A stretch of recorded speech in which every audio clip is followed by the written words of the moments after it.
Coho salmon are rated yellow on the endangered animal scale. They are found in river or creek ecosystems like the interior Fraser River and Coquitlam River. Coho spend typically 18 months at sea before returning to the river to spawn. In saltwater, young coho feed on plankton.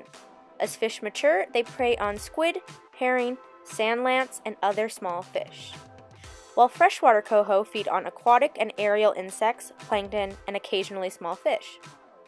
The number of coho in the interior Fraser River watershed have decreased more than 60% since 1996.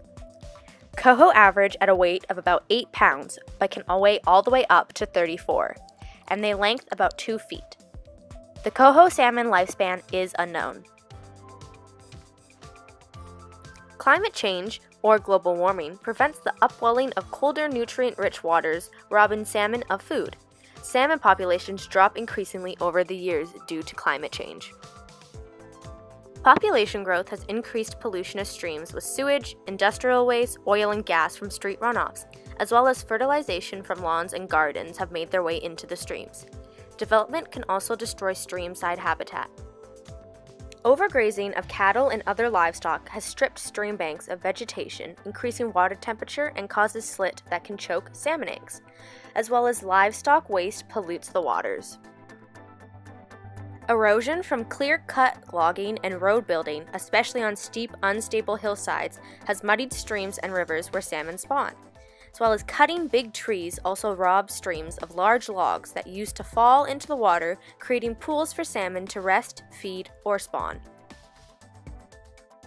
As many as 1.6 million coho migrate up West Coast streams annually at the turn of the century. For decades, coho were the lifeblood of a commercial and sport fishery, worth $100 million or more in yearly revenue. The watershed, man is pretty tough. Okay, everything in development on a street, through the rainwaters, any rainwater system or any catch basin goes to the creeks. And when you look up the mountain or anywhere, and all this, the oil off your vehicles, any pollutants whatsoever that go into the creek kill the fish. So they have a really tough time in an urban setting surviving, and that's why we have hatcheries. But what would happen if salmon became extinct? Right now, salmon play a big role in their ecosystem. They are part of the circle of life. They are food for many species, including humans. You've got the little cutthroat trout that are in there. You've got the stickleback, they're a freshwater fish also.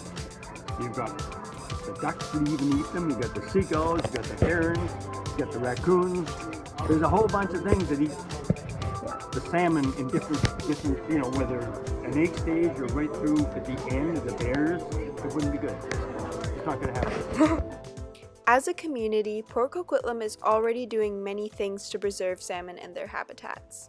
But we still need to be responsible and think before we do. Be more aware of your surroundings. Don't litter or pour chemicals down creek-bound drains. And always follow Canada's fishing guidelines. Small things can make a difference.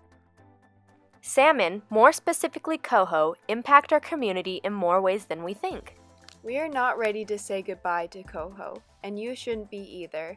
It is time for members of the Port Coquitlam community to become more aware. And remember, to be a fish saver, you have to be a good neighbor.